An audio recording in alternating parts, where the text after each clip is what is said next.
ये कहानी है गरीब रानी और उसकी दादी लीलावती की। रानी 10 साल की थी और अपनी दादी के साथ एक टूटी फूटी झोपड़ी में रहती थी। उसके माता पिता का कुछ साल पहले देहांत हो गया था। तब से रानी का ख्याल उसकी दादी ही रखती आई थी। हालांकि लीलावती के लिए खुद का और रानी का पेट पालना बहुत मुश्किल था। बढ़ती उम्र की वजह से वो कुछ काम नहीं कर पाती थी, लेकिन उससे जो बन पड़ता था वो करती थी। वो पापड़ बनाकर उन्हें बेचती थी। रानी को ये सब देखकर बिल्कुल अच्छा नहीं लगता था। ऐसे ही एक दिन रानी अपनी दादी से बोलती है, अरे दादी, क्या कर रही हो आप? लाओ मैं करती हूँ, आपको तो बुखार था ना। अरे बिटिया, तो क्या हुआ, काम तो करना ही पड़ेगा ना। हाँ दादी, मैं हूँ ना, मैं बना लूंगी सारे पापड़ और उन्हें बाहर जाकर बेचूंगी भी। अब से आप कोई काम नहीं करोगी। हाँ हाँ, कर लेना सारा काम, पहले थोड़ी बड़ी तो हो जा। हो तो गई हूँ मैं बड़ी, अब आप देखना मैं कितने अच्छे पापड़ बनाकर दिखाती हूँ। मैंने सब सीख लिया है। रानी लीलावती की जगह खुद पापड़ बनाने लगती है और बाद में उन्हें बाजारों में बेचने भी जाती है। बड़ी मुश्किल से उन दोनों के खाने पीने का जुगाड़ हो पाता था। गर्मियां तो जैसे तैसे कट जाती थी, लेकिन सर्दी की दस्तक के साथ ही उन दोनों की मुश्किल बढ़ जाती थी। सर्दी से बचने के लिए उनके पास कुछ भी नहीं था। उनकी टूटी फूटी झोपड़ी में हर तरफ से ठंडी हवा आती थी और उनके पास इतने पैसे भी नहीं थे कि वो सर्दी से बचने के लिए गर्म कपड़े भी खरीद सके। रात के समय ओढ़ने के लिए कंबल था, वो भी पुराना होने की वजह से काफी नहीं था। लीलावती की तबीयत पहले से ही खराब थी और ऊपर से सर्दी का मौसम भी आ चुका था। ऐसे में रानी को अपनी दादी की फिक्र होने लगी और वो पूरा दिन मेहनत से पापड़ बनाती है और बाजार जाकर बेचती। लेकिन उसके पापड़ की बिक्री उतनी नहीं हो पाती थी जिससे वो ठंड से बचने के लिए कुछ इंतजाम कर सके। फिर एक दिन, बाबूजी पापड़ ले लो, देखो कितने करारे हैं, बड़ी मेहनत से बनाई है मैंने, खरीद लो ना, खरीद लो, कम से कम एक पैकेट तो खरीद लो। मुझे पापड़ नहीं चाहिए, चलो यहाँ से। रानी उस दिन हर किसी से पापड़ खरीदने के लिए कहती रही, लेकिन उस दिन किसी ने उसका एक पापड़ भी नहीं खरीदा। उस दिन ठंड से उसका बुरा हाल था, ऊपर से पापड़ नहीं बिकने से वो बहुत उदास थी।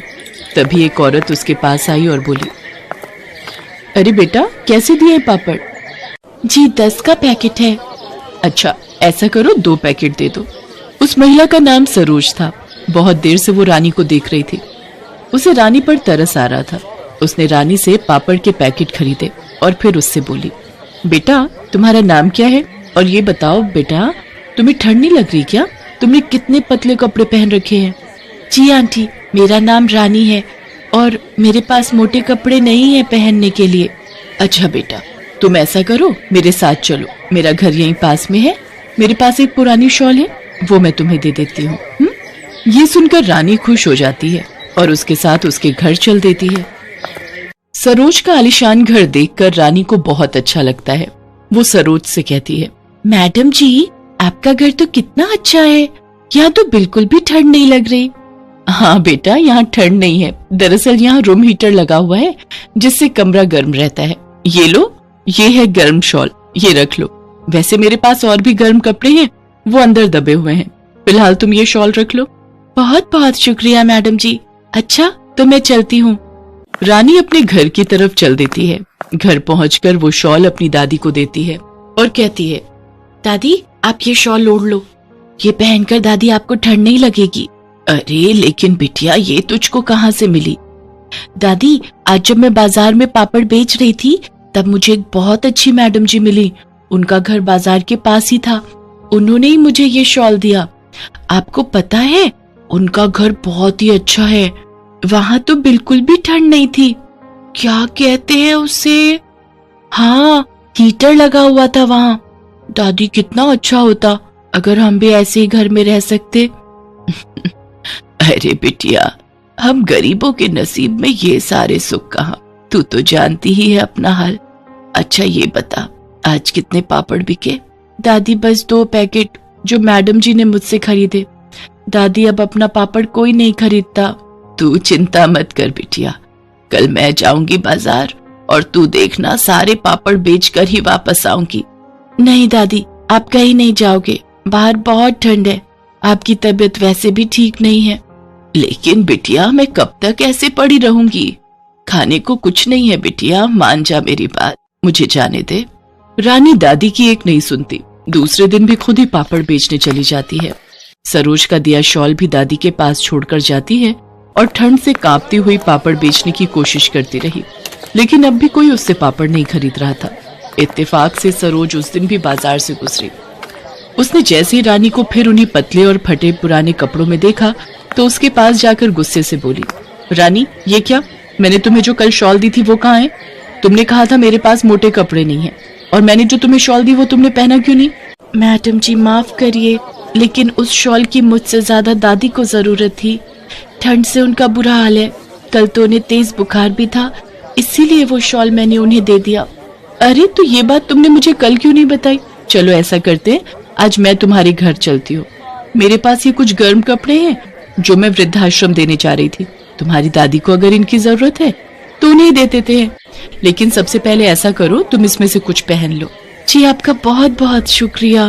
रानी सरोज के दिए हुए कपड़ों में से एक मोटा स्वेटर पहन लेती है और फिर उसे अपने साथ अपने घर लेकर जाती है। रानी के घर का हाल देखकर सरोज को बहुत बुरा लगता है। वो एक टूटी फूटी झोपड़ी थी जिसमें कई जगह से ठंडी हवा जा रही थी। दोनों अंदर जाते हैं। लीलावती शॉल ओढ़कर बिस्तर पर लेटी हुई थी।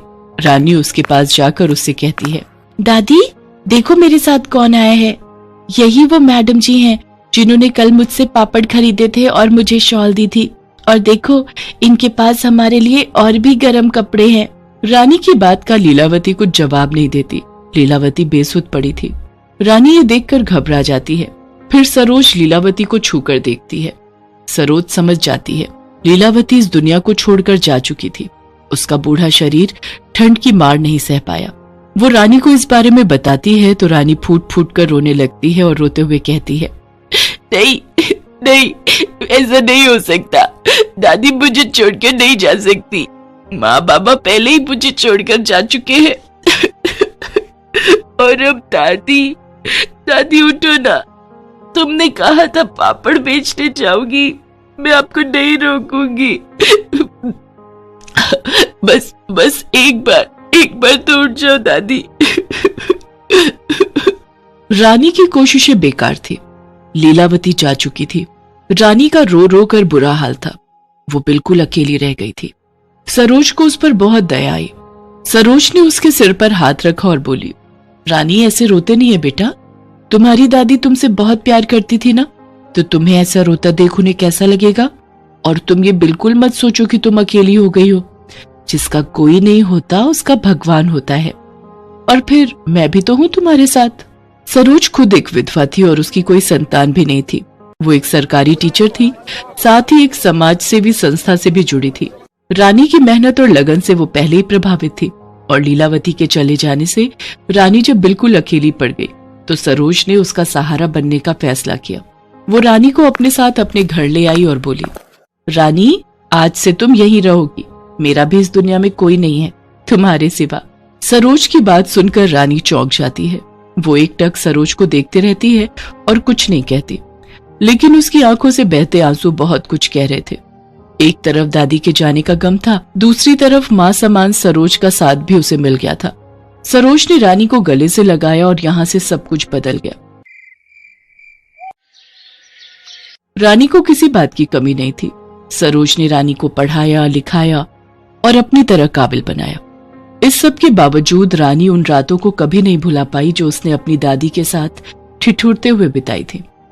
वो भी सरोज के साथ उस समाज सेवी संस्था से जुड़ गई और हर उस कोशिश में जुट गई कि किसी लीलावती को ठंड के चलते जान न गंवानी पड़े।